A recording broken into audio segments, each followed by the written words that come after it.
Referees for the second men's semi-final here. Andres Duvis of Greece on the left, Guillermo Spain on the right. It will be Duvi, as he's known on the circuit, who will take to the floor. But out come the superstars. First up, Kim Jung-won. He's retired from fencing twice. On his second retirement, he decided to come back out for the Tokyo Olympic Games, and he picked up a bronze medal just a few months ago. But he goes up against his teammate, the world #2, known as the Monster because of his incredible height. It's Oh Sang-guk. Both ends of the Korean scale here. 38-year-old Kim Jung-won, an absolute legend in Korea, a legend in the fencing world, going up against heir apparent, so we are told. This man here, Oh Sang-guk, hasn't quite got to the peak, did not medal in Tokyo, but became the world champion in 2019, and he's certainly seen as the future of Korean fencing. You mentioned Kim's bronze medal from Tokyo a few months ago. He had a rematch of his bronze medal bout in the tableau of 8 with Bazadze. Came away with that 15-12. C'est bon.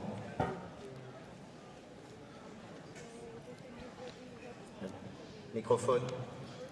Il est branché.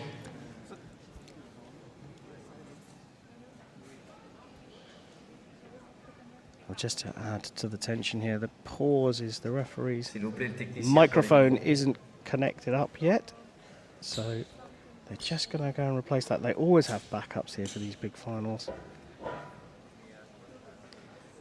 And we haven't seen too much yet, but I tell you what, when the cameras turn around and you see the crowd here, it's phenomenal. 5,000-seater stadium, and it is full. Here we go. Men's semi-final, Kim versus Oh here at the Orilreang Grand Prix. I think this bout, you're going to see, it's going to be a very, very physical bout. These fencers know each other very well, teammates, and Korean fencing in general is very, very physical.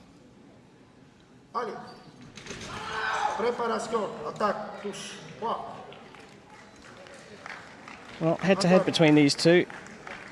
Kim has won all 3 of the meetings that they've had on the competitive international circuit. I'm sure these two have fenced and trained together many more times than 3. But the last meeting between these two was way back at the Seoul Grand Prix in 2017. So it's been a while since they've been up against each other. And another interesting fact, Marielle, is that Oh Sang-guk has made the medal stages of 4 Grand Prix. He's at his 5th Grand Prix medal stage, and he's won 4 gold medals. Did not know that statistic. That is a very interesting one to be going off of today. And again, just a few years ago, Oh was relatively unknown. And now here he is, racking up more and more Grand Prix medals. 3 World Cup golds, 1 silver, 1 bronze, 4 Grand Prix golds, 2019 Asian champ and the world champion that year as well. But Kim Jung-won is something special, isn't he? I mean, he's 38 years young, not 38 years old. You would look at these two athletes, you would not think that one is 13 years older than the other. That's incredible. Especially with a sport like fencing that actually does wear on your body quite a bit. And with how physical these Korean athletes are, it's just, it's incredible that they've kept up this level for so many years. It's a challenge for every sport to get as global as possible, but one of the greatest additions in fencing in the last 2 decades is this new style that Korea brought to all of the weapons. They took athleticism to a new level. When my coach first saw the Korean girls practicing when we were at a camp, he was like, we need to start doing that type of stuff. I'm like, my knees will break in 2. I don't think so. Like, it's just, I don't know how they do it, but it's really, really incredible to see the athleticism coming out of them.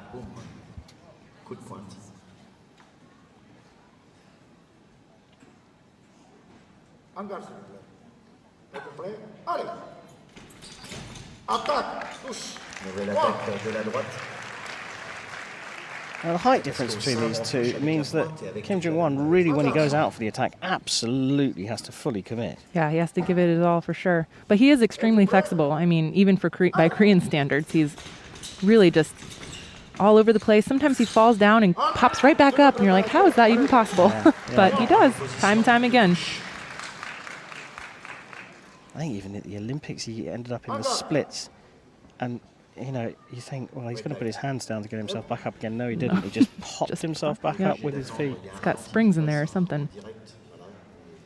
Now, what's interesting for me is that because of this height difference, Kim is going for the inside of the arm on O a little bit, but O then has countered that and blocked out. So showed it to him and then blocked it out. I mean, that could be a strategy from Kim, but he does have to take into consideration the incredible reach that O has.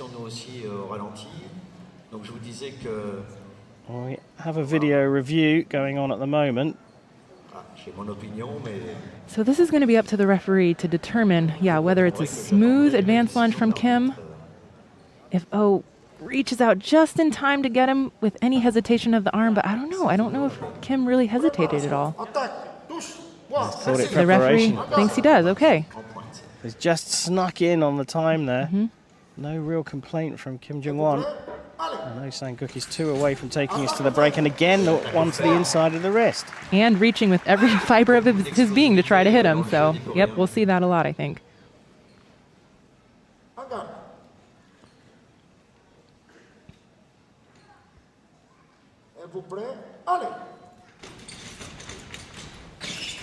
Wow. Nope. Nope. Just when you think you have him at the end of the strip, nope, you cannot underestimate that reach. I think Kim just really, really wanted to finish this attack. Watch, he winds up. Nope. There is that amazing reach by O again. We've seen that already twice in this bout. And he's not only hit on the counterattack then, he's also then blocked out the end of the attack. I mean, it's possible it may have got timed out, possibly, but... You know, the new timing that they have had since 2017, it's really hard to time out one light counterattack. Like when you're counterattacking, it's almost impossible to get 2 lights, at least in my experience. So to hit in time and close out and have it be 1 light for you when you're in defense is just, I don't know how he does it, but there you go.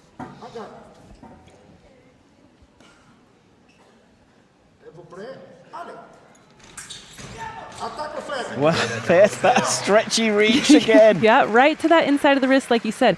I think O is so aware of where his body is. He's so good at getting out of the way that the inside of the hand is like the only target area that's viable for Kim at this point. Oh, another one. Go. And this one a little bit slightly different because it's bang off the line there, and O didn't get out of the way quite as quickly because he'd done 2 steps in. But Kim in that reach. I mean, again, I'm sure these men fence each other all the time, but Kim is just so unpredictable sometimes with that movement. Wow. What a hit that is. Stepped into the middle, changed it around this time with a power riposte. Second intention, they call it in fencing, so you make your opponent think you're going to do something. He looks like he's going to attack. Kim on the right stops dead and blocks out the attack from O. Look at this. So solid. I mean, it looks fast in slow motion. It's incredible.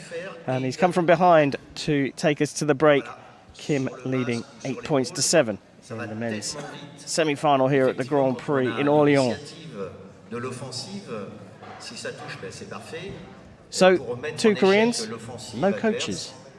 That's pretty standard. Yeah, if you have 2 of the same country fencing against each other, more often than not, you're going to see that the coaches are not there.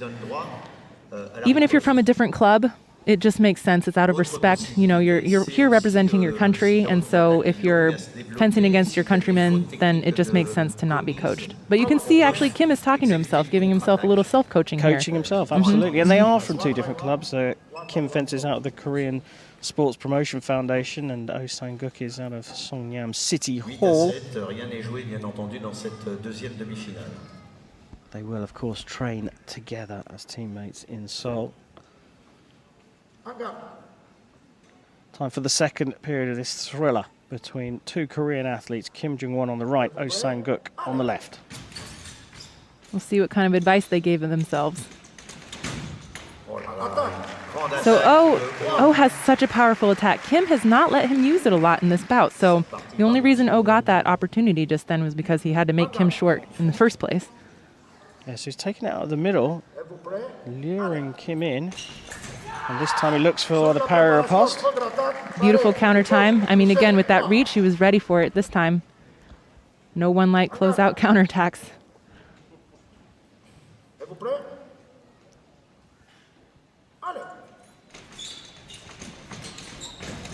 Wow. Kim is being very smart in his attack. It's happening so fast, so it's hard to see, but he's judging the distance perfectly. It's hard to do that against somebody so tall. Oh, very nice. Wow.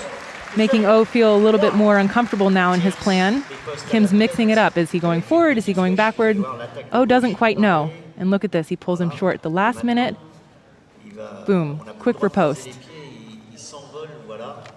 And that's the challenge in fencing. You can have the best plan in the world. The problem is, it's got to be better than the plan that the person in front of you has got. Yep. Kim is absolutely taking charge of this mental game right now. Oh's not sure. Is he going forward? Is he going backward? We saw the touch to make it to 8. Kim feinted going forward in a very convincing manner, took a brilliant last-minute parry post, and now Oh's not sure if what he's about to do. So a little bit of hesitation there from Oh Sang-guk. I mean, it really is a little bit of hesitation, and that was enough to open the door for Kim. Target score of 15. The Tokyo Olympic bronze medalist is 2 away from that now. Oh, nice. That was a nice try from Kim. He knows Oh's favorite spot to hit, so he went for that, tried to block what we call a 2 parry riposte, where you kind of, I guess, right angle your saber down. Mm-hmm. It worked for him on the eighth point. Didn't quite work on a long attack from Oh.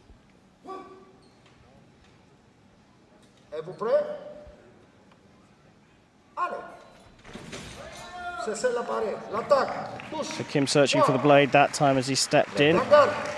Maybe a little overconfident. I think he didn't sell it quite as good as the last one.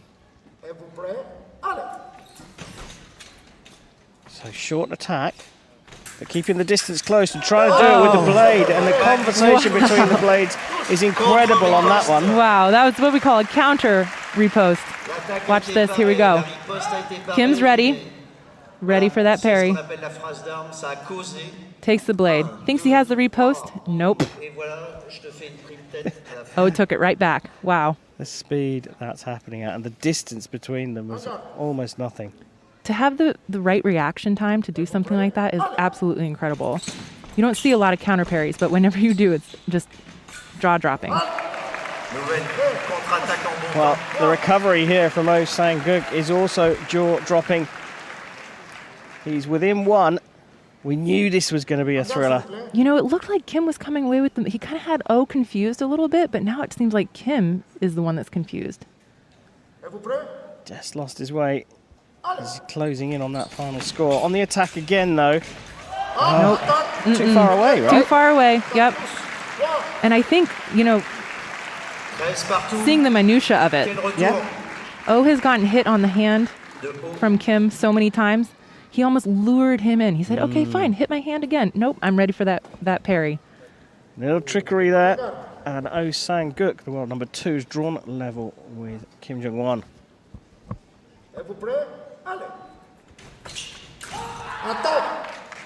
Okay, that attack went straight through.